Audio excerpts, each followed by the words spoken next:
one woman's quest to find answers sparked a story that's going to change the lives of millions. I didn't have the self-worth to get out of the abusive situation for myself. I have 3 children that are the light of my life, and they are the reason, the encouragement, the purpose for me getting out of my marriage. Holly Walker finds herself in a devastating situation.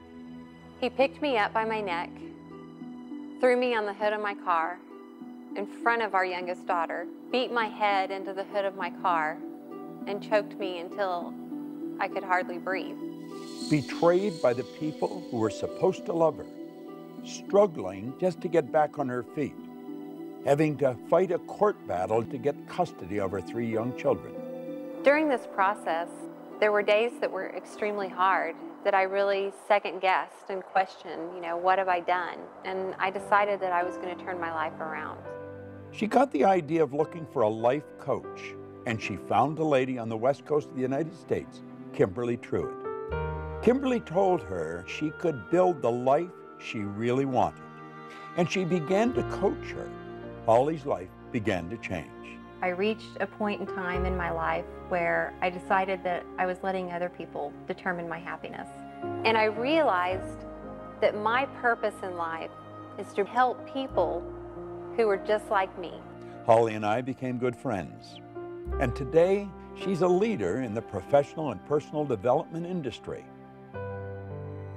This film, Beyond the Secret, is an expression of Holly's dream, one way of helping you and the millions of people that will be watching it.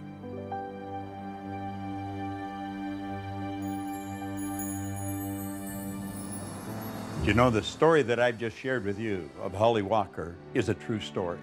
As a matter of fact, I really played the story down. If you knew the truth about the transformation that took place in this lady, how she went from winning to nowhere and right back up again, you would never wonder whether you could win. And that's the purpose of this film. We want to recommend that you go beyond the surface, really take a look at who you are and what you are. Do you know that there's around 11 million kilowatt hours per pound potential energy locked up in the electrons in the atoms of your body? Phenomenal power. We've got enough potential energy in us to light up a small town for nearly a week. What do you really want? Listen carefully as each person comes on the screen. Listen to what they have to say, because they're going to put a spotlight on something that Holly wants you to hear. But don't just listen to it. Understand it. Listen to it frequently, and then apply it. Life is a magnificent journey.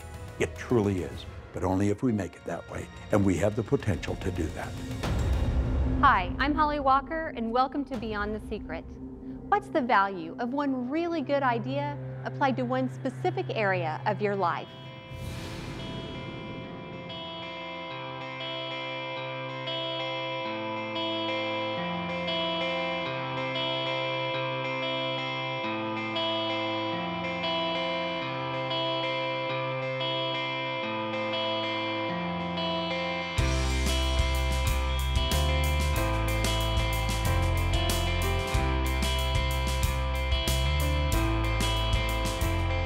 If you consider that every building in every city across our world has its ancestry in human thought, leading scientists and specific principles from the field of quantum mechanics are confirming what spiritual teachers have been telling us for centuries.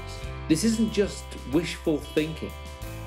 It is a practical application for success in life. And the key that unlocks it is human intention.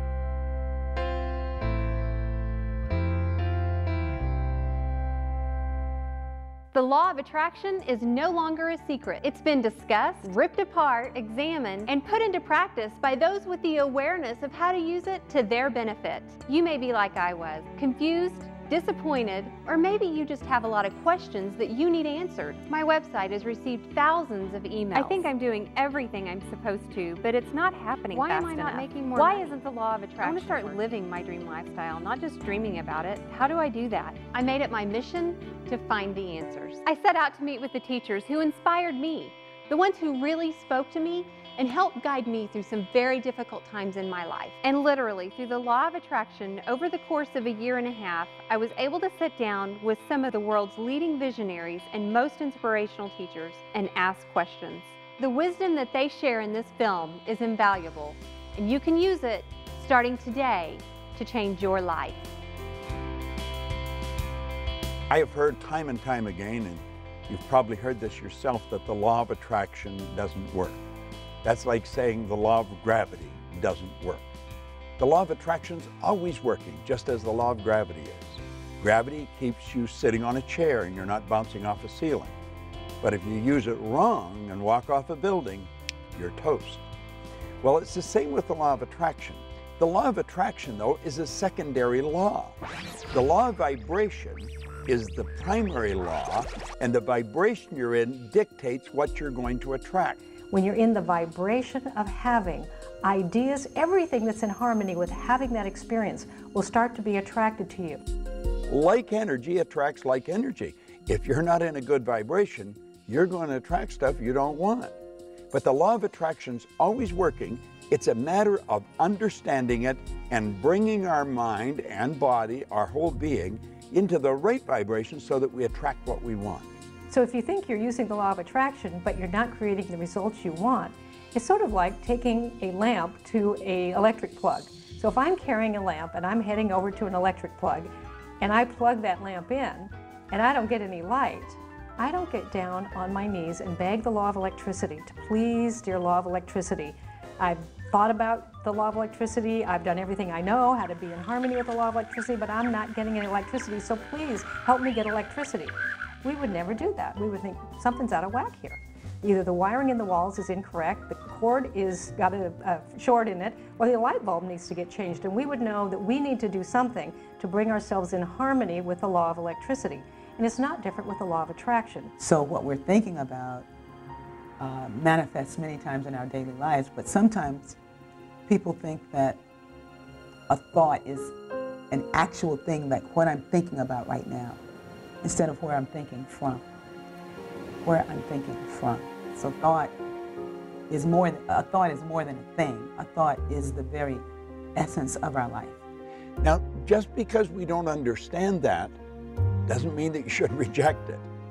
You want to go beyond that and start to understand how your mind works, the relationship of the mind to the body, and then you'll start to see why you're getting what you're getting and how to change it if you don't like it. You've probably been taught or learned that thoughts become things.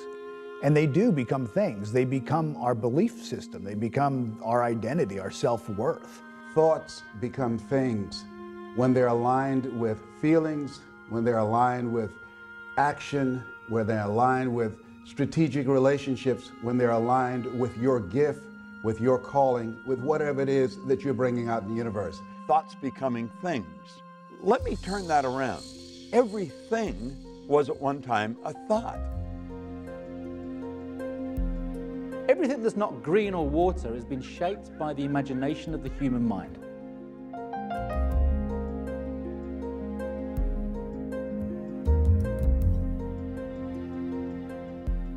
Everything you look at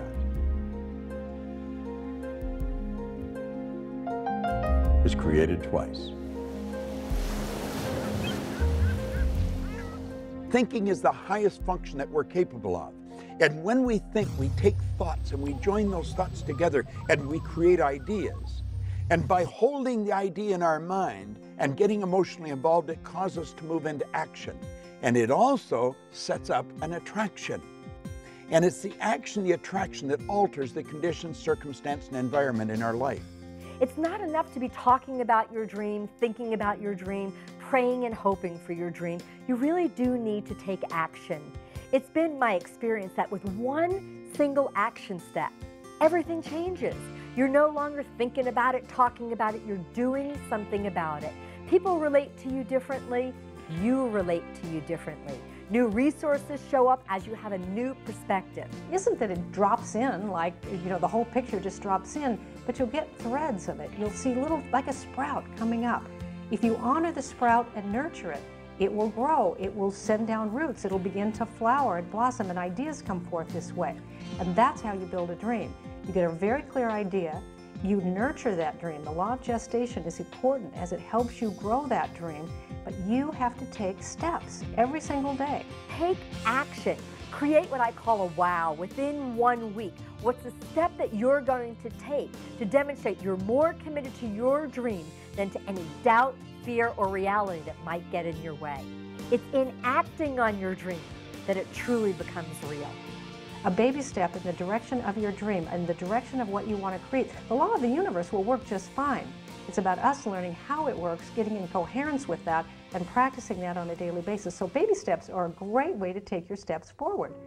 Baby steps will take you all the way up Mount Everest, by the way, if you just keep taking them. And oftentimes, the change takes place first inside before it's expressed outside. If you're taking action and you don't see the result, be aware that it's coming. And in fact, if you do build your awareness around and start looking for little examples, little results that actually are coming your way, I think you'll find that they're already there. What I've realized is when I was relying on just blind faith, whenever I would meet with this condition or circumstance that I didn't know how to go through, oftentimes I stepped backwards into safety. It's really faith based on understanding how we operate that allows us to move confidently through that terror barrier and into that area of unknown outside of our comfort zone. It takes 5 years to become a plumber. It takes 5 years to become a mechanic. I'm not quite sure how long it takes to become a medical doctor, but I would imagine a few more than that. Well, we can't watch a 70-minute DVD and like that understand what makes life tick. We've got to make a decision that we're going to study something about ourselves. It takes a different kind of process to grow the bamboo tree. You plant the seed and you water and you cultivate the soil for 5 years. And at the end of 5 years, the bamboo tree that does not break through the ground in those 5 years, in 6 weeks it grows over 90 feet tall. Now the question is, did it grow 90 feet tall in 6 weeks or in 5 years? And I say in 5 years, because had at any point in time you stop watering it, at any point in time you stop cultivating the soil, the bamboo tree would die in the ground. A lot of people, because they're impatient and they want things right now, they allow their dreams to die in rejection. They allow their dreams to die in bankruptcy. They allow their dreams to die in negative conversations. They allow their dreams to die in excuses. They allow their dreams to die inside of them because they're not patient. They don't trust. They don't believe. Belief and trust gives you patience. When we're born, we are programmed to move along a certain track. That's called genetic conditioning. It's part of a paradigm, part of a control mechanism in our mind. And then we're programmed environmentally. Thoughts that you hold and the thoughts that you choose start to create your beliefs. They create your paradigms. They create the filters through which you see your world. Those beliefs are really what determine the actions that you're willing or not willing to take. And I don't think it takes any genius to tell you that the actions that you take in life are those things that are most responsible for the results that you're getting. I think the first thing you have to do is you've got to decide exactly what you want and then write it out in a vision form. We can take a pen and a piece of paper and decree our own destiny. Like a story, like it's already happened, like it's present tense. Now, if we don't do that, and unfortunately not that many people do, then it's predetermined. It's predestined by the paradigm that's built into us at birth. But you have the ability to change it. You build the image, you get emotionally involved with that image, you hold that image in your mind of that life that you want to live and you in it. And you will begin to see those results manifest themselves. That is the way to create the life that you want. Our gifts come to serve the world, not to make us rich first, you know. And so, but I was trying to get rich off my gifts. And I was so sad. I worked the principles too. I wrote it down. I did all the things that I learned to do early in the game. And I was very depressed a lot of the times because what I wanted to see happen was not manifesting. You know, we live in this GPS society where we think we have to know every single step we've got to make, and it's really not that way. It didn't dawn on me that maybe I was on the wrong track, that maybe there was something better for me. As long as we know what the very first step is for us to take, and we may not even have a clear idea of that. Thoreau said if we'll just advance confidently just in the direction of our dream, we can live the life we've imagined. But one thing that I didn't stop doing was that I didn't stop singing, and I didn't stop writing songs, and I didn't stop with my interest in music. I loved it. What we need to know is why, what our purpose is. Knowing how to do something really is at best guessing. That's something that's left to our Creator, to our relationship and understanding of how God operates with and through us. I got to a spiritual community that really inspired me, and I heard the message.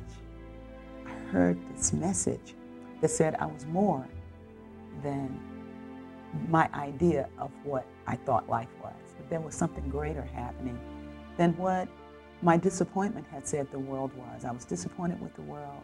I was disappointed with everything. I was pissed off. I was mad. I was cynical, you know, because I had worked the principles, I thought. And I was like, once I really understood what that meant, I became alive again. That numbness inside of me began to thaw.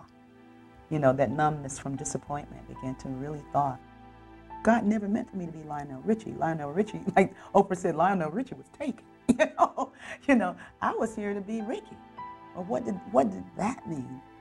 You know, what? And then I started writing these songs of inspiration, writing songs about, you know, about love, about God. That's what I came to be. That's what I came to do. I received an email from a woman who got married at an early age, had children, and she's now divorced. She works at a job that she doesn't like to support her family. Her email had so much in common with a lot of others. You feel overwhelmed by responsibility, and it may be true that you do feel stuck. That thinking is the problem. The other stuff isn't really the problem. The thinking that you're stuck is the problem. So I know it's hard to think differently when you really think you're stuck. That's why you want to study this, and that's why you want to get some help thinking differently. Okay, if I didn't believe I was stuck, what options do I have? If I didn't believe that I was going to be stuck for the rest of my life with this, what could I do? The mistakes you've made in the past, you've already paid for. You don't have to pay twice. Start right now. Redefine what it is that you want. Begin to take the steps to the dream job that you do want. And you think into the solution. You begin to think from a believing that maybe there's an opportunity. I don't know the opportunity yet, but just maybe. And onto that parched field of believing, let one little drop of water land and say, if I didn't believe it was totally impossible for me to have a life that was really fulfilling, what could I do? There are people who could say, you know, Les, I made a lot of early mistakes. And because of the mistakes I made, because of those decisions that I made some short-term decisions that had some long-term consequences. And as a result of that, I can't live my dream now. Well, that's all in the past. That's all gone. You've paid for that. Don't allow what's going on right now to define you.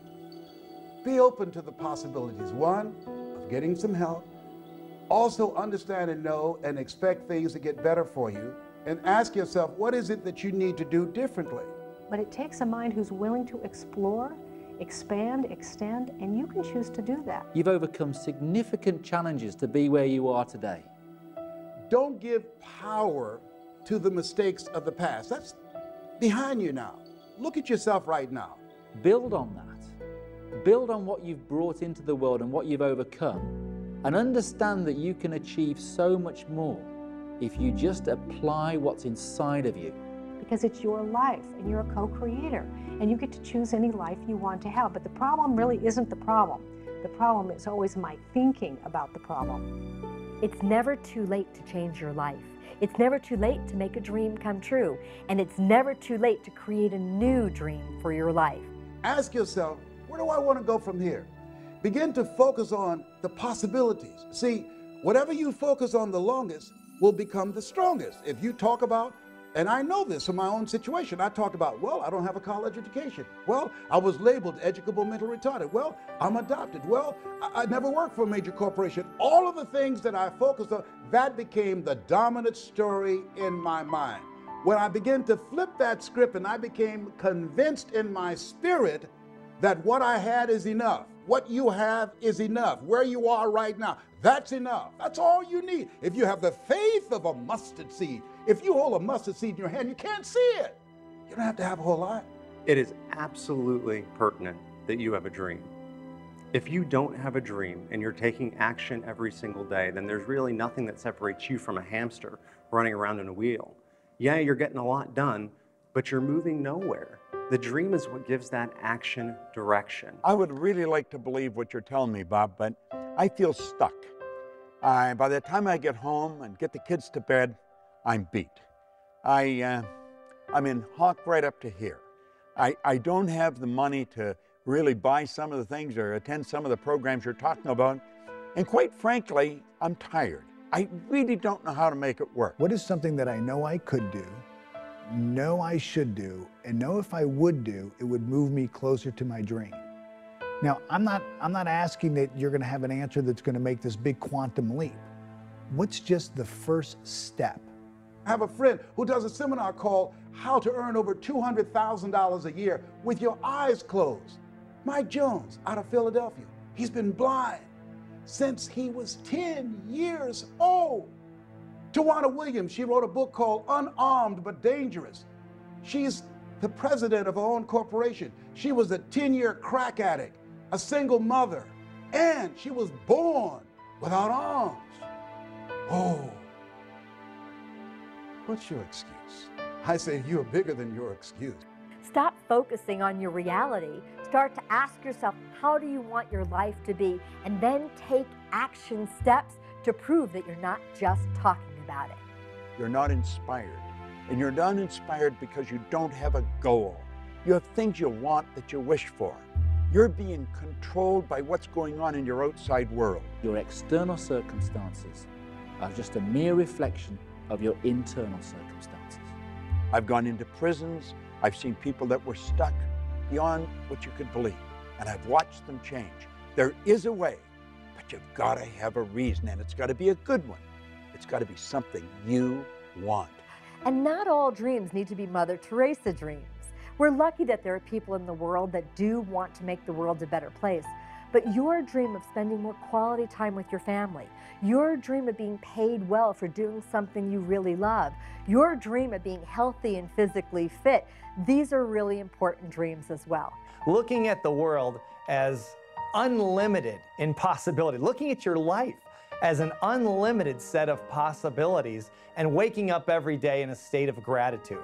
And that's not, I don't mean gratitude is going to do it for you. I don't mean gratitude is going to lead to action, but it puts you in the right frame of mind to really invoke the law of attraction. So it's your emotional involvement that alters the vibration and sets up the attraction.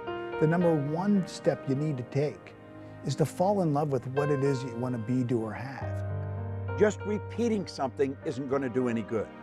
You've got to mix it with feelings of emotion. You've got to internalize it. You've got to become the actor. You've got to live the part. It's not just a want or a wish or a desire, it's an all-consuming obsession. You do it frequently, it'll become a habit. You must be emotionally involved with whatever you want, or nothing's going to happen. There was a woman I know, a young mom, 2 kids. She was a single mom, had dropped out of high school, didn't have an education. The father of the children had been long gone and there was no child support. So she was working 2 jobs. She worked at a local fast food restaurant and she took in laundry and alterations at night to earn enough money to support herself and her 2 kids. She lived in a very small 1-bedroom apartment and it was $500 a month for the rent, and it was all she could do to just squeak by. And then she heard about these ideas, and she thought, well, if I had a dream, what would my dream be? And at that point, she thought, I would love to have like a place we could live that would have 3 bedrooms where we'd each have our own room. But how would I do that? I mean, she was barely getting by on being able to earn enough to pay the $500 a month. So you need to build a very clear image on the screen of your mind, in your consciousness, of you in the role, in the life that you want to live.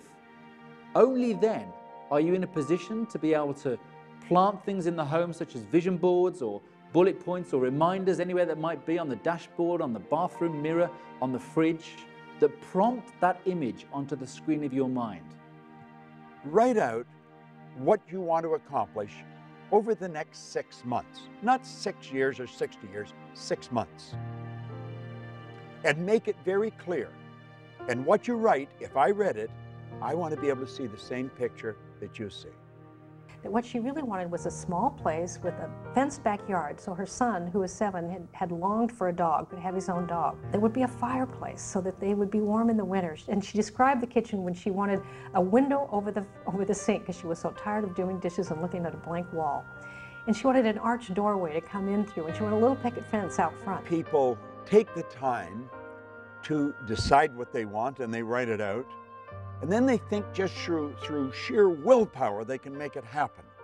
It isn't going to work.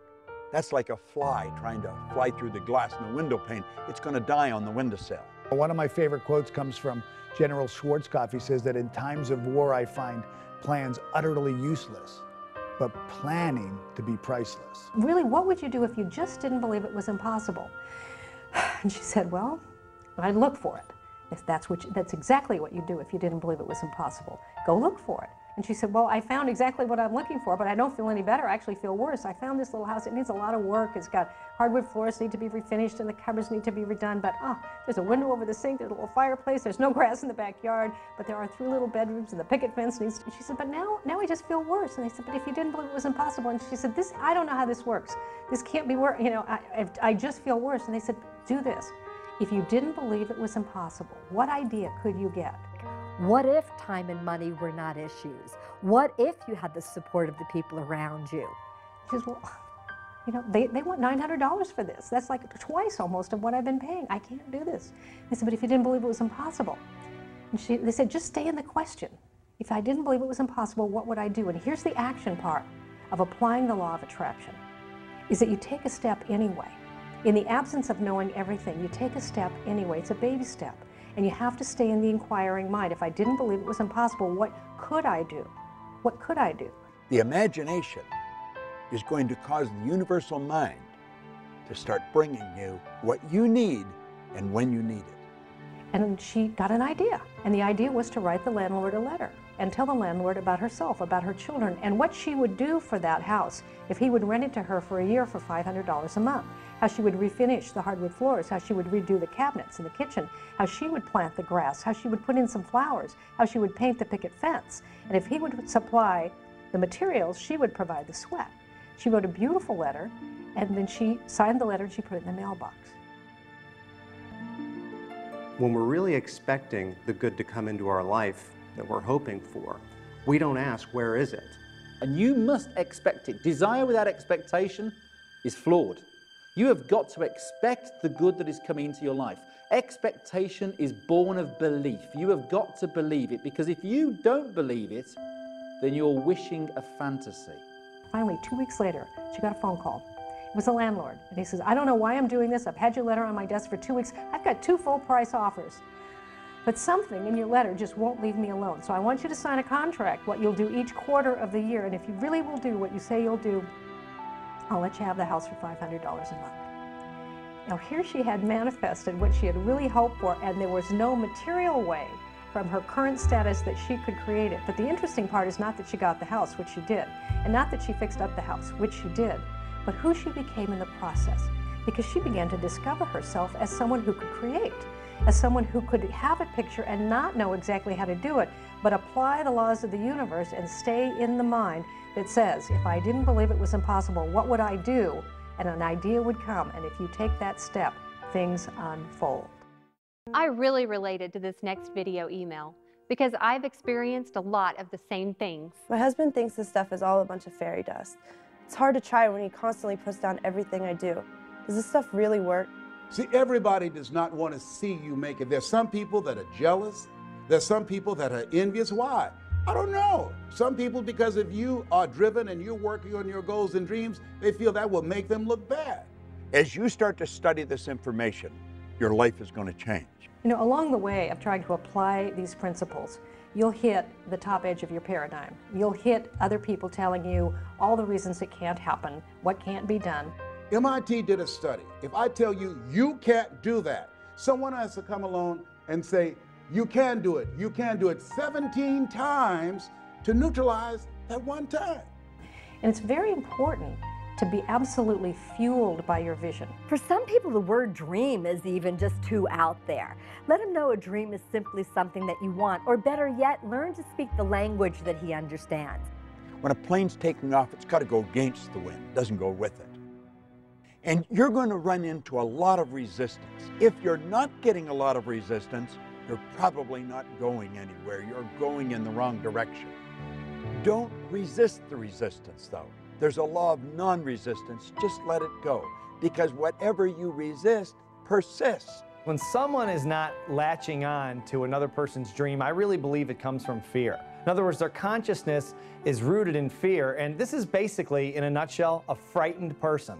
And they get uncomfortable with it. Now, I'm not just talking about maybe your boss or your colleagues at work that are telling you not to go and do this thing that you desire doing. I'm also talking about those that you love dearly. I'm also talking about your partner, your spouse, your husband, your wife, your mother, your father. And you know, the people that are closest to you are going to put up the most resistance. They don't really want you to get ahead, because if you do, then you become a mirror to them. All of a sudden, they've got to look at you. They know they're as smart as you. They're as educated as you. They've known you your whole life, maybe. And all of a sudden, you become a mirror. And when they look in that mirror, they see themselves, except they're not where you are. And sometimes they can resent you because of that. And it causes problems in friendships. It causes problems in families. And it's just part of moving ahead. It's part of going to the top. They don't understand what you're doing. They don't understand where you're going. And you're going to find as you study, you keep raising your level of awareness. The people you're hanging around with may not. You know, often people ask the question, will you lose people along the way? Is this a lonely journey? Think about your life. You've grown, you've progressed, and probably your first grade friend is not your best friend now. And as you move through life, certain things happen and certain friendships change. You'll just keep growing, and they're not growing. And you're going to have new friends, and you're going to be in a new area, and you're going to be with more exciting people. Don't sell your dream out to somebody else's opinion. Look at your relationships and ask the question, what is this relationship doing to me? It's a new term in psychiatry called relational illness. There's some people that can make you sick. I have a friend, I'm serious. I have a friend who, when she was married for 9 years, every year she had to have some kind of surgery. And once, and now it's been over 8 years, she got a divorce. She never had to have another surgery. If your why is big enough, the how will show up. So you want to stay very much in touch with why you want this dream, why it's good for you, why it's good for others, why you want to be doing this thing. If you're not yourself, then you're not free. You shouldn't be the person that your wife wants you to be, your husband wants you to be. You've got to be you. And by being you, you will be the wife that you want to be, the husband that you want to be, the employee you want to be, or the boss that you want to be. Because if someone else raises their eyebrow and says, really, you think you're going to do that in this economy? You think you're going to do that with your education? You think you're going to do that? It can be difficult to stay fueled up in your passion. They don't understand what you're doing. They are in the comfort zone. And they think you're crazy stepping out and betting on yourself, giving up that good job, moving to that other city. Give it time. Let him see you taking action. Let him see your success. By changing ourselves, showing up more fully, living with integrity, people start to take us more seriously. Well, Les, can I change him? No. It's a full-time job changing yourself. I wouldn't try to change your husband. What I would do is I would do what you can totally 100% control, and that's your actions. 9 out of 10 people will die rather than change. That's how difficult change is. So you can't change people. Change yourself. You know, often it's the people that are the closest to us that might have the hardest time believing for us. He doesn't think you can do it, not because you don't have the talent, but just because it's not within the parameters of his belief system. So some of the closest people to you will not be able to see your potential. They will not be able to see your spirit. They will not be able to see what you're really made of. They see their snapshot picture of you and actually have an investment in you staying as you are because they're used to you this way. There are two types of relationships. There are nourishing relationships. Those are relationships that hold you accountable. These are relationships that challenge you. These are relationships that you can grow from mentally, emotionally, and spiritually. They stretch you. And there are toxic relationships. These are relationships that drain you. These are relationships that are very critical of you. So you want to surround yourself with people who can believe even when you can't believe. We can't always find one person who's our dream person, meaning they can deliver everything we need all the time. So it's great to have friends that you can turn to who are advocates, or dream team members who, no matter what you say, they're going to look in your eyes and say, I believe in you. I know you can do it. Because for any one of us, it's difficult to see the picture when you're in the frame. So you want someone else who can see the whole picture and help remind you yourself. Yeah, sometimes when you're going for your vision, your dream, people will say, oh, you're just materialistic, man. Why don't you just be satisfied? All you care about is money and things and that type of thing. You're going to hear that. There's no question about it. At some point, you're going to hear that. Get rid of the small talk. Get into some big talk. Stretch your mind. Go where you've never been. What we're talking about is not about materialism, it's about thinking. You can apply it and get as wealthy as you want to be. There's no question about that, and a lot of people have. You can also apply it to your relationships. You can apply it to your health and fitness. You can use it any way you wish, but it's really about thinking. As you get freer and you get more liberated and you get more expansive, it's a lot more fun. And people who are the naysayers and people who said it couldn't be done, take a look at your life and then they get interested themselves. And if they don't, you just bless that and honor their right to have a life that they choose. Life is short and it can be great. Make it that way. Don't let the resistance knock you off track. There's some people that are so happy and so at home being negative, they can walk into a dark room and begin to develop. You know who they are. And if you're sitting with the enemy right now, just blink your eyes. I see you.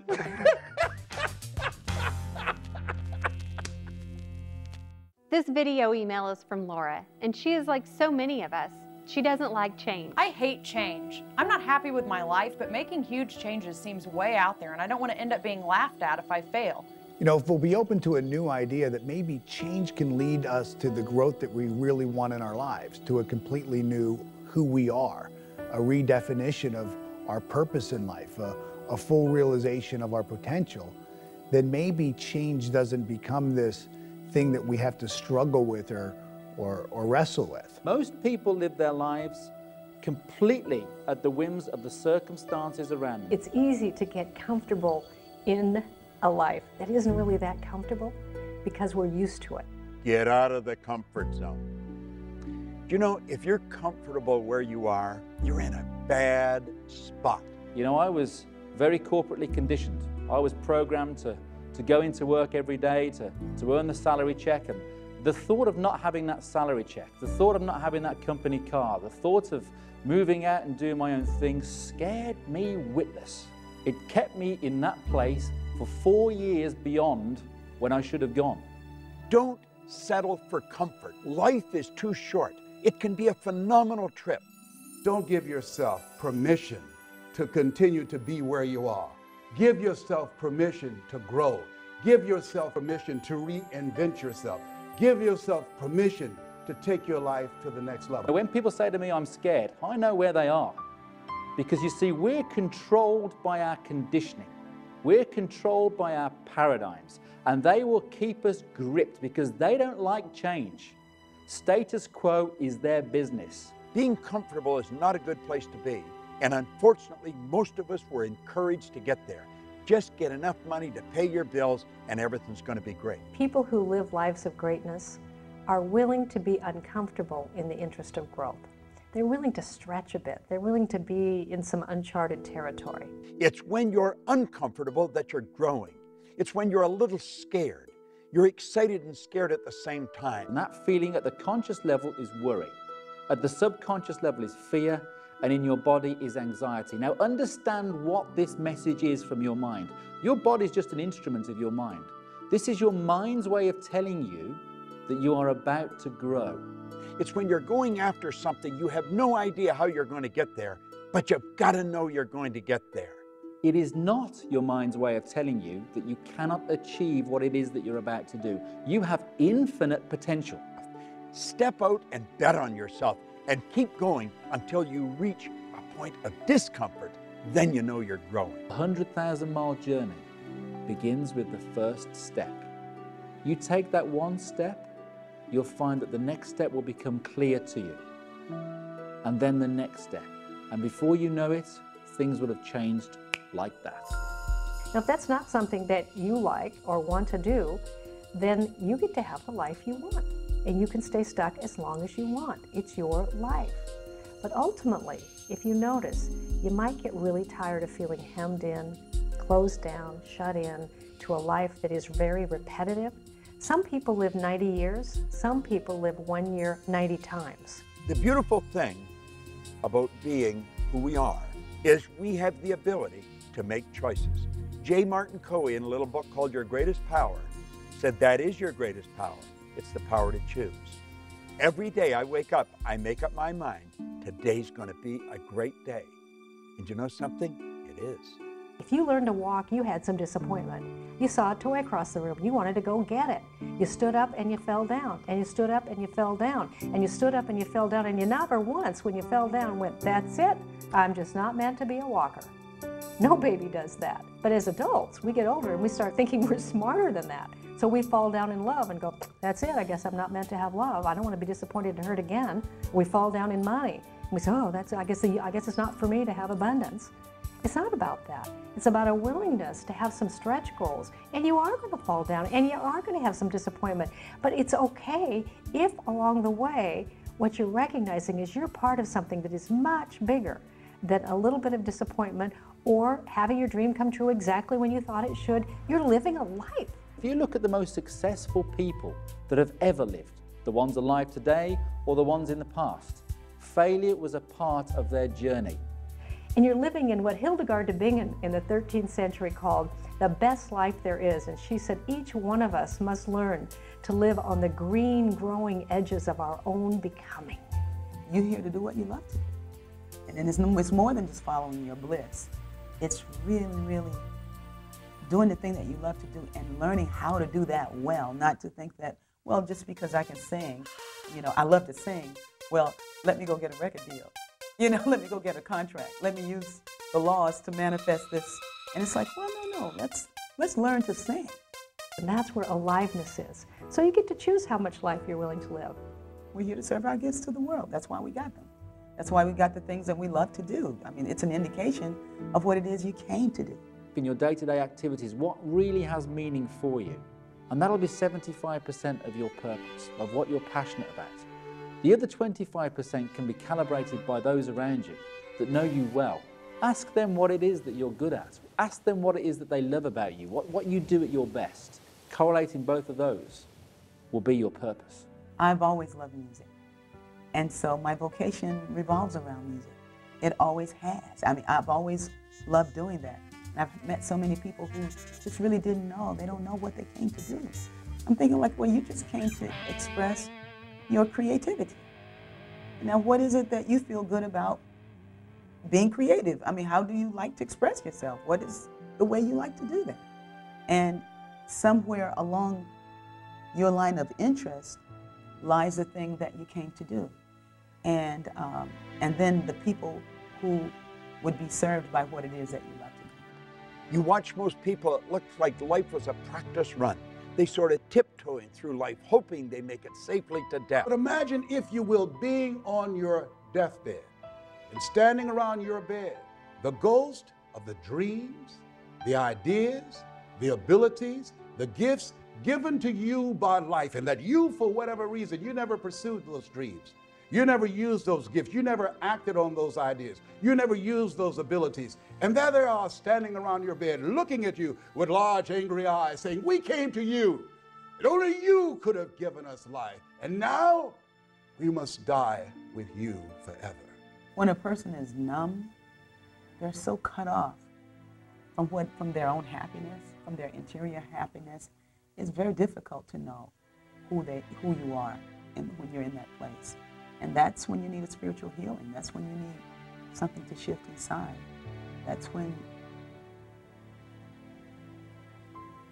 you need to be still so that you can discover what it is that wants to speak to you, that wants to speak through you. The wealthiest place on the planet is the cemetery. There you find potential never manifested. There you'll find books never written. There you'll find music never played. There you'll find ideas and businesses never given birth. It's your life, and you get to choose. But I'll tell you this, there is way more joy and way more fun and way more aliveness if you're willing even to explore a little bit.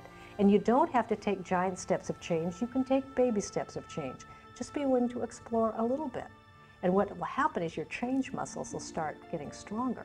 And you'll start to have a little more appreciation for the value of little changes because they produce great results over time. You're stronger than you can ever begin to imagine. You and everyone watching this can do it. You've got something special. You've got greatness in you. How about living your dream lifestyle instead of just dreaming about it? Let's throw this to America's dream coach, Marcia Weeder. The difference between a dream and a fantasy, like winning the lottery, is that in a dream you can design a strategy for getting there. A fantasy is wishing for something. So if you're not emotionally involved with an image or an outcome that you want, a result that you want in your life, then you're idly wishing. You've got a fantasy. A dream is something that you have that you are very emotionally involved with. Now this is absolutely essential. In winning the lottery, short of buying a lot of tickets and doing a lot of hoping, there's nothing that you can do to make it happen. Get pictures of where you want to go, put it on a vision board, and inundate your consciousness with these images because the brain works in images. And so you want to think about this all the time. Get those images in front of you all the time and then start taking steps toward the manifestation of your vision. This is one of those great opportunities to get creative. This is one of those great opportunities to say, this is a dream that I have. I have absolutely no idea how I'm going to do it. All the conditions and circumstances around me right now stink. I don't know how to do it. In my experience interviewing world-class performers in all kinds of different fields, what I found is they decide exactly what they want. They put a vision together and then they share that vision of where they want to go with as many people as possible who can help them. It's funny that the shortcut step is to share your dreams, but the truth of it is, most of us don't want to. Let's face it, if I tell you my dream, you might laugh at me, or you might think my idea is crazy. Worst case, you might steal my idea. But the number one reason why I don't want to tell you my dream is because if I tell it to you, you might expect me to do something about it. If you desire an outcome, it has a massive impact on the likelihood of it happening. Where are you going to get the time? And where are you going to get the money? Get a support team to help you. A support team is really just a group of people that when you get down, when you get tired, when you get frustrated, they say, you can do it. I believe in you. Keep moving forward. You're on the right track. The number one way to experience greater ease and shortcuts on any dream is to share your dream with other people. You find people who have done what you want to do, and then you enlist them on your mentor team. You call them up, you find them, you use your contacts to get to them, you do whatever it takes to get to them, and then you ask for their help. And the crazy thing that I've found over the years is, as I've done this for many times, is no one's asking. No one's asking these people, and more often than not, at least in my experience, they're willing to help. I think we ought to have a close group of associates that we can brainstorm with, we can mastermind with, and of like mind. And we know that they would do anything for us, and we'll do anything for them. The only reason that you're listening right now, feel me in your heart, because there's something in you that's demanding that you come up higher. And you've got to answer the call. But what if I fail? But what if everyone's right? But what if it really is a bad idea? But what if I don't have what it takes? I think you're going to lose belief. I think every great performer along the road to manifesting their vision loses belief. You may hear that they don't, but I've worked with a lot of them, and I think all of us have. We've all lost our belief at some time, and then there's a support system right there to pick you up. I remember when I was building my speaking business, and I just wasn't going anywhere with it, and I would talk to my parents, I would talk to my wife, Dawn, and they would say, without any question, when I was down, they would be there to say, you can do it. I know you're so close. You're gonna break through, you're gonna break through. And it would give me just enough courage, just enough mental toughness, if you will, to hang in there one more day and one more week until it finally broke. We all need help. We all need support along the way. Get up and get going. I've lost everything 2 or 3 times. Never slowed me down. 8 out of 10 millionaires have been financially bankrupt. So what? You can come back again. Willie Jolly, motivational speaker and author, said a setback is a setup for a comeback. You have comeback power. I found, and I think you're going to find the same thing, is that dreams are contagious. The secret here is to separate out what is your dream and what are your doubts and fears about it. The bottom line is, which one are you more committed to? Your dream or your doubt? Your dream or your fear or your reality? Prove that you're more committed to your dream by taking action. To become that person that you know in your heart of hearts that you have it within you. In the current economy, businesses are facing tough times. I've talked to business owners and individuals with small companies, and basically they all have the same question. My business is hurting. We're making cuts, laying people off. I feel like I've done about everything I can do. I know that, you know, sometimes in a tough economy you make decisions that end up being more courageous than others, and maybe I should be more aggressive. I really am just looking for some direction. The nation's foreclosure crisis is centered in 4 states, but taxpayers across the country will feel the pain of bailing in America continues to spiral downward. The Dow Jones dropped another 300 points. Foreclosures reached an all-time high. Stock market plunged today. The Dow is tumbling once again. Just this week, information was released that 2.3 million American homeowners faced the loss of their homes last year. We are being inundated today with economic information, the likes of which probably most people alive have never heard before. You have been given the God-given ability to create your own economy. And that's what you want to start to do. Quit listening to all these terrible news broadcasts. Does that mean that the economy is not in bad shape? Doesn't mean that at all. But if you study history, it's when things are at their worst that they're actually at their best. That is one of the laws of the universe. It's called the law of polarity. You've got to train yourself to look for the good in it. Go back and study during the Great Depression of the 30s. Do you know there were people earning millions of dollars, businesses being built? Not everybody went out of business. Some people went into business. This is a phenomenal time. There's great problems. There's great solutions in every one. Study it. Bring your mind to bear on the good side of what you see. I think what you can do right now is be open-minded to a new idea. Understanding that the way that you've always done business may not be the way that you're always going to continue to do business. One of the great books, The True Believer, written by Eric Hoffer, he said that in times of change, it's the learners who inherit the earth.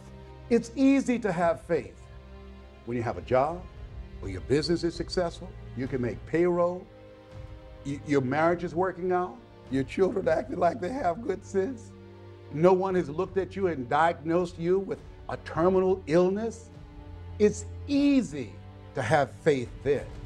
But the true test of faith is when life taps you on the shoulder. You've got to look to your beliefs about money. Like, what do you believe about money? Do you believe that money is a good thing? Is it a bad thing? Is it something that that you shouldn't want? Is it wrong to want money? I would study your beliefs, because your beliefs will dictate your behaviors. You don't necessarily get what it is that you want in life.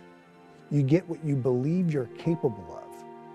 You get what you believe you're worth. And if your behaviors aren't in line with making more money, you won't make more money. You can wish for it all day long. It's not going to happen. But if you can alter your beliefs and expand your beliefs around money, you can automatically, just by default, change your behaviors around money, which will ultimately lead to making more money. A person doesn't earn $50,000 a year because they want $50,000 a year. They earn $50,000 a year because they're not aware of how to earn $50,000 a month. Stop and think of the things that you're aware of today that you weren't just a couple of years ago. Awareness is the most phenomenal thing. If you were aware of how to utilize the potential that you've got, your whole life would change just like turning on a light. Awareness, you develop it through reading, you develop it through listening, you develop it through studying people who have done what you want to do. Study people that have developed wealth and watch the way they live. I don't mean the cars they drive or the houses they own. That's all fine, but that's all icing on the cake. Everything you own at the time of your death is going to belong to somebody else. But what you are is yours forever. No one is any better than you, and no one's any worse. We are truly equal. And what we want to do is really understand that. Do you know that everything, ourself and everything that we see, is energy? And it's in a source of vibration, pure and unadulterated spirit. There's an infinite amount of money. I don't mean there's an infinite amount of paper and gold. I don't mean that. I mean, making money is really unlimited because money really flows directly from ideas. When you begin to start thinking, get grounded within yourself and be still and start thinking and not allow yourself to make decisions from your fears. Zig Ziglar calls fear false evidence appearing real. You want to be thoughtful and start thinking and strategizing and developing a plan of action or where you're going to go now, where you're going to move your life, what's next for you. Because there is something available for you. It's now time for you to start a new chapter in your life. There's total abundance out there. Most people don't know that, but that doesn't mean you can't believe it. That's what wealthy people believe. They believe there's no end, there's no limit to the wealth they can build. I remember a point in my life, things were working out real good, and I said, this is too good to be true. I had a talk show. They paid me millions of dollars to do the show. And when I came into New York and was in the studio in Manhattan Studios, I looked around and I said to my mentor, this is too good to be true. And he said, Les, there are no overachievers. I said, Mike, this is too good to be true. Something is bound to happen. And it did. Thou shalt decree a thing, and shall be established unto you. Death and life is in the tongue. Don't be afraid of taking a risk. If you fail, you can get up and go at it again. Failing is a part of winning. One of my favorite studies is on The Spirit of Opulence, written by Thomas Troward. He said that when we're drawing from the infinite, we never be afraid of taking more than our share. I just love that. He said that's not where the danger lies. The danger lies is in taking less and being willing to settle for that. I am asked over and over again, is this a good time to take a risk? Step out and follow your purpose. Do you know the worst thing that can happen to you is not to take a risk? That's the greatest risk. See, I live with the idea that if you're not on the edge, you're taking up too much room. We've got to step out of the life we're in if we ever want to get to the one we're going for. You know, a lot of people talking about waiting for their ship to come in. And Abraham Lincoln talked about the fact that the people who win in life are willing to swim out to the ship. You weren't born believing that money is the root of all evil, or that you should go to college, or you shouldn't go to college, or you should get married or not get married. Those are all programs from people of influence in our childhood. When we were little kids, people said this is right and this is wrong. And we believed it because we didn't have any frame of reference as children to argue with them. Well, now we do. Now we know what we're going to need to get where we want to go. The quality of thinking that has defined who you are and the life conditions and circumstances you have now is not the same quality of thinking that's going to produce what it is that you want and move you beyond your comfort zone. Now you believe it. Now what? Now what you're going to do is you're going to start taking action to move forward with building your wealth, because you're not going to be holding yourself back. You're not going to be sabotaging yourself with this belief that there's only so much, and who are you to want more? Who are you to dream bigger? Because you know there's enough to go around for anyone that can believe and then follow up their belief with action. If you have an idea of a business that you want to start, and immediately you sit down with pen and paper and want to figure out how you're going to afford it, you might right out of the gate compromise the dream down, making it smaller, because you know that you can afford this much money.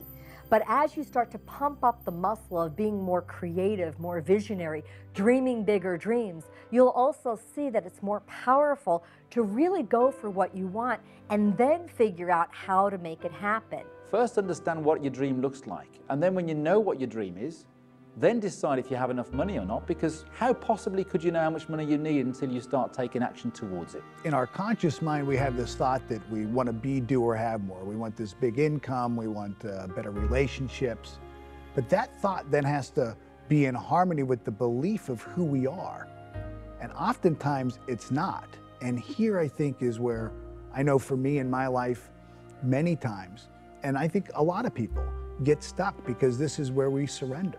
I think there's two major kind of beliefs. There's true belief, where you've actually experienced something and you know it's true. You believe it because you actually lived it. That's true belief, 100% belief. And then there's the belief of a lot of superachievers, which is what we call manufactured belief. In other words, as emotional creatures, they've literally talked themselves into believing something they've never done before, that they don't even know is possible, but they talk themselves into it. We call that manufactured beliefs. And a lot of people, before they ever accomplish their visions, have 100% belief in their ability to do so because they've talked themselves into it. What else in you that you haven't used that now the universe is demanding that you bring it out here?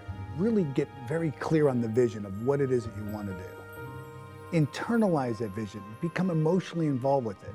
And then when you become intuitively aware of an action step, an idea, one of those out of the blue moments that you can do that would move you closer, that's when you act, regardless of the condition or circumstance. Those are the 3 steps. Build the image, internalize the image, and then take action.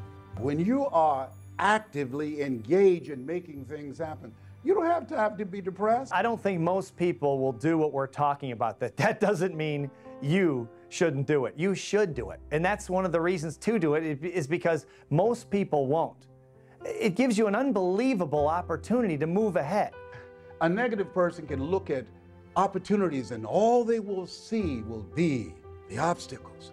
But a positive person, the person who has an optimistic view of life, they can look at the obstacles and all they will see will be the opportunities. And everyone could do it, but chances are they won't because of all that lack and limitation programming. Years, and if someone is 30 years old, chances are they have 30 years of lack and limitation programming. That's a lot to overcome.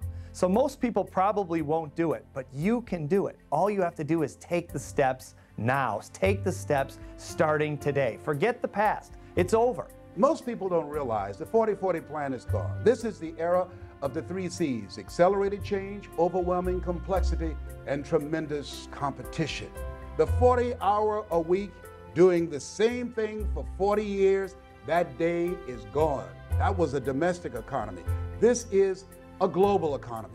You will have, if you're just getting into the job market, at least 5 careers before you're 65. This is a time you want to be creative. This is the age of what Ralph Waldo Emerson calls the age of self-reliance. You want to be creative. What are the various things that you can do that you're not doing right now? Today, as Robert Schuller would say, you either expand or you are expendable. Be creative. Start thinking, what is it I can use my talents and abilities for? I think if you'll start to focus on how you can rather than why you can't, you're going to find that not only is your business going to grow, but the people in your business are going to grow. Your success or failure in life is directly related to the quality and the quantity of the service that you provide. And as you're looking at yourself, whatever area you decide to get into, just make up your mind. You're going to be creative and relentless and disciplined and innovative, and that you're going to provide more service than you get paid for. You and hundreds of thousands of other people find themselves in a very similar position. One thing we do know is that change is inevitable. The way that we've always done things isn't always going to work in the future. What are your assets? What are your gifts? What are your talents? What are the things that you can do right now where you are with what you have? Chances are the conditions and circumstances for you right now are not conducive to you making this big change in your life. You have to find the yes people in your life. You have to find the yes conditions. You have to find the yes circumstances. You want to be connected with like-minded and like-hearted people, people who you trust and believe in, people who are moving in the direction of their dreams, people that can inspire you and that you can inspire them, people who can help you to open some doors that you don't see right now, people that can help you go to the next level. You want to be connected with people that are on the way rather than in the way. When you've got enough money, you can do what you want, when you want, with whom you want, for as long as you want, and you don't really ever have to be responsible to anyone else. You're never beholden to anyone else unless you want to be, unless you choose to be. It gives you the ultimate freedom, which is the freedom of choice. If you're going through hell, don't stop. Keep moving. In Napoleon Hill's book, Think and Grow Rich, he brought out a very, very important point. He said that an educated person is not necessarily a person with an abundance of general or specialized knowledge. He said an educated person is a person who has so developed the faculties of their mind that they can acquire anything they want or its equivalent without violating the rights of others. Our education system is nothing more than a system that memorizes data. I don't know many people in the world that find Pythagoras particularly useful in their day-to-day activities. So we come out of an education system without ever asking ourselves quality questions, the kind of questions that people need to live a fulfilled life. You have a conscious mind and you have a subconscious mind. Your conscious mind can originate ideas, it can accept ideas, and it can reject ideas. Most of us have been programmed and conditioned our entire lives to gather information in this part of our mind using our physical senses. And it's through gathering this information that we then begin to form ideas. Now, your subconscious mind, unlike the conscious mind, has no ability to reject. Whatever you give to it, it'll accept it. It does not know big from small. It doesn't know good from bad. Everything just is. It accepts whatever you give to it as real. This vibration begins to move our bodies into a certain form of action. We begin to produce actions. We begin to feel a certain way, act a certain way, behave a certain way. We have intuition. We have perception, the will, the imagination, reason, and memory. And these are all perfect. They have to be exercised like the body. You exercise the mind, it too will become strong. Intuition gives you the ability to pick up vibration. Unfortunately, most people will use it wrongly. In their conscious mind, they will choose what it is that they want. They will become emotionally involved. They'll impress this idea upon their subconscious mind. And while they're just driving down the road, an idea just boop, pops right into their mind, out of the blue.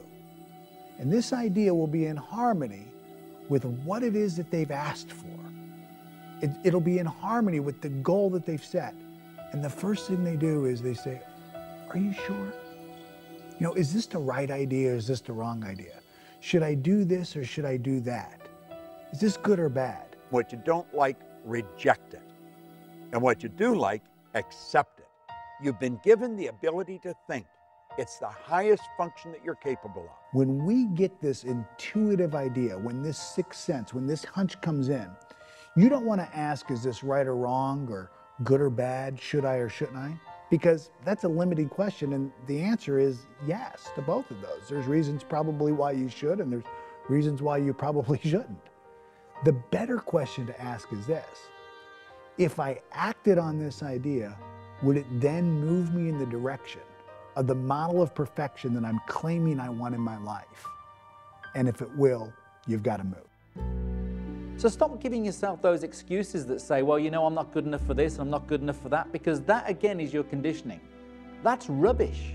You can achieve whatever it is that you want to achieve in the same way that Bill Gates has done it, in the same way that Richard Branson has done it, or in the same way that anybody that you get inspired by has done it. Understand that you have exactly the same faculties, the ability to choose and shape your environment accordingly. Tune into that power, and you will create an extraordinary life.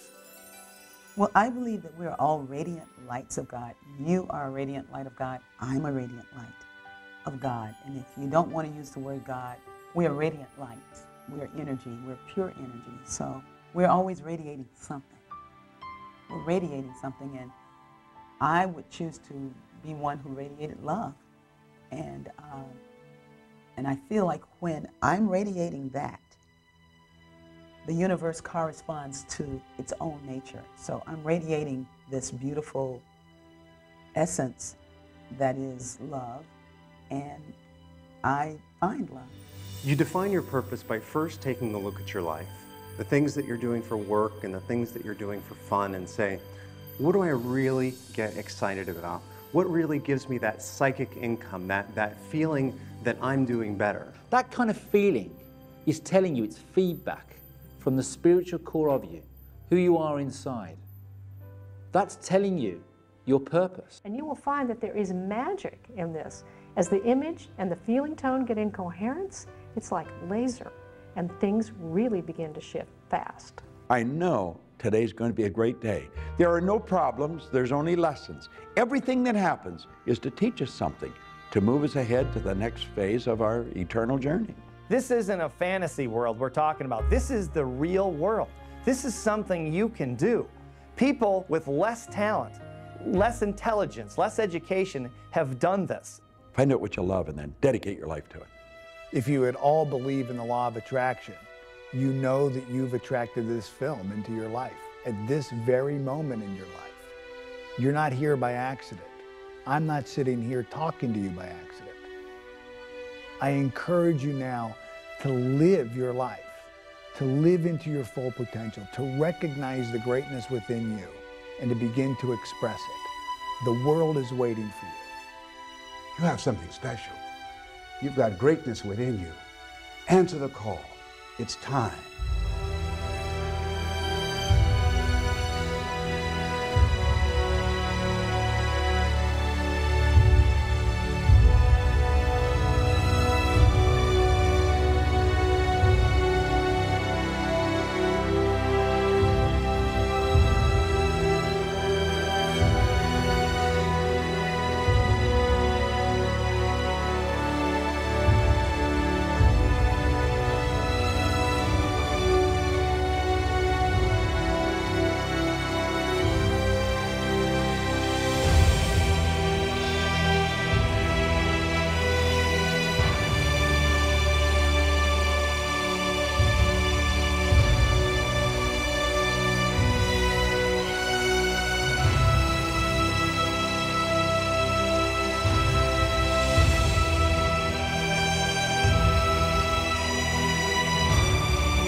Watch footage not seen in Beyond the Secret and exclusive interviews with the stars. Sign up for free weekly 60-second videos from Holly and the team sent straight to your inbox. And we want to hear your story for consideration in Holly's new TV series. Click it on lifesuccesstv.com.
Bob, so many people are on their way to achieving success and they get this attitude from the people around them of, well, who do you think you are anyway?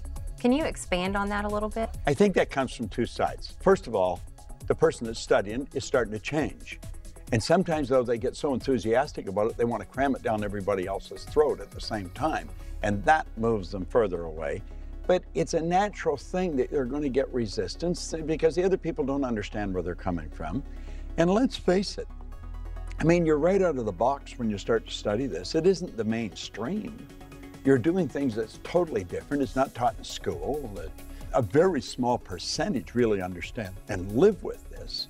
So they're going to get a lot of flack. They have to understand that and understand that people don't know what they're saying and just let it go. If something's going wrong, it has a tendency to hold your conscious attention. Emerson said the only thing that can grow is the thing you give energy to. What we've got to do is stop ourselves just flat and say, wait a minute, I don't like that. What would be the opposite to that? And then write out what would be the opposite and then keep repeating it like a mantra if you have to. But we have a tendency to focus on what's wrong. And we've got to get away from that. And get away from any people. Don't let people talk to you about it. One of the things that you taught me, Bob, that has been huge in my life is that force negates. Can you talk a little bit about that? It's a beautiful thing to learn because we have a tendency to want to do that. If something won't work, we're going to jam it. It won't. Force negates. Let is the key word. We let things happen. Now, that doesn't mean we don't give it lots of energy, but force is not a good thing. There's no power in force. I think they get into abusive relationships because they attract them, and it's low self-esteem on their part.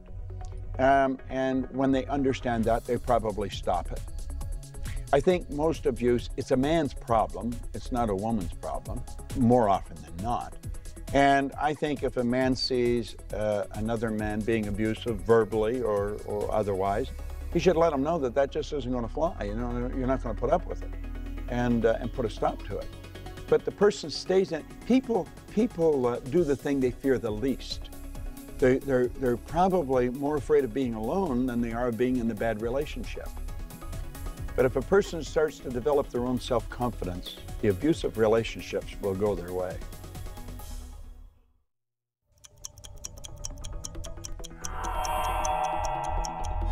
How does someone make more money, Bob? If people want to earn a lot of money, they've got to understand they have to have multiple sources of income. You cannot have one source of income and become extremely wealthy. Or if you do, I don't know what it is. But with multiple sources of income, anyone can become wealthy. So it's worth studying, and it's something we should understand. Now, when we talk about multiple sources of income, we're not talking about multiple jobs. That's what I thought it meant first, and I had 5 jobs passed out in the street. No. A source of income is where you provide service and you receive a reward. Working happens to be the worst way to earn money. We shouldn't work for money. We should be working for satisfaction, something that's meaningful. You provide service to earn money.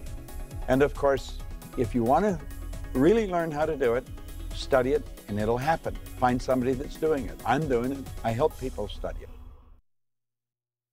You can do what the most successful people do in terms of financial success, and they look at the profit centers. They look at what makes the most money in the shortest amount of time. I mean, I'll give you an example. One of the best pieces of advice I ever got was from a gentleman that owns a $300 million real estate empire, and he said to me, I said, how do you run such a big company? Because I've just never had that many employees, but I've never had that kind of success either. How do you do that? And he said, it's real simple, Steve. I come into the office every day and I ask myself one question. What makes me money the fastest? And then I do that.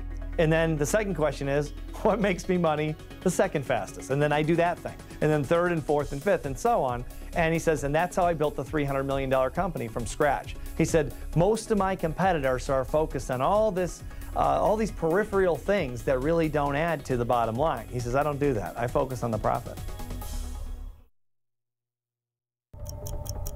That weight loss model, we're in problem-solving mode. There's something we want to get rid of, and as soon as, you know, I might diet and exercise, and then as soon as the scale shows that I've lost a couple of pounds, I'm back on the brownies.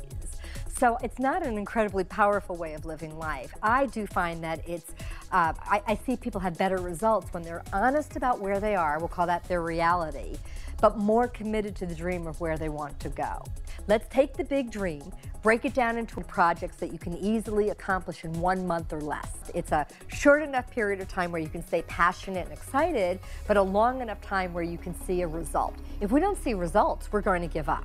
One of my missions in life is to change the way that we think about and talk about our dreams.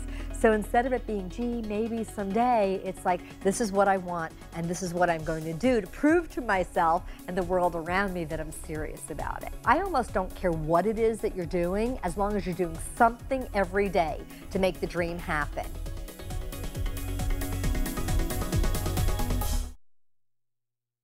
Can you give me some tips on how to stay successful even during these tough economic times? Especially in tough times, one of the keys to staying mentally tough is staying around people. And getting around people and maintaining friendships and business contacts of people who are more mentally tough than you are. And then just exposing your consciousness to that type of thinking. Most people aren't that mentally tough, so if you've got contacts, if you have associates, if you have friends, business partners who are mentally tough, and you get around that on a day-to-day basis, you'll see that there's very little attention paid to details that don't add to the bottom line. And so you try not to get distracted with things on the outside. A lot of people are distracted by things that people say, the economy, the stock market, all the different things going on around them. But the mentally tough stay focused. They keep their concentration right on exactly what it's going to take to get to the next level. And they don't let outside circumstances really impact their thinking.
There's nothing like this in the market. There's nothing as powerful as this. We break the personality down. We show them how the mind functions. We show them the relationship of the mind to the results. There isn't another program in the market like this. This is powerful information. This program goes right to the primary cause of results. And in a market like this, we've got to get the people to pull together and bring the potential to the surface and increase productivity and lower costs. And that's exactly what this program will do. It teaches everyone who they are. And once they understand who they are as an individual, within a group, within a company, then they know how to bring more of themselves to the table and get the results they want. Changes their perception, changes their paradigm, changes the bottom line.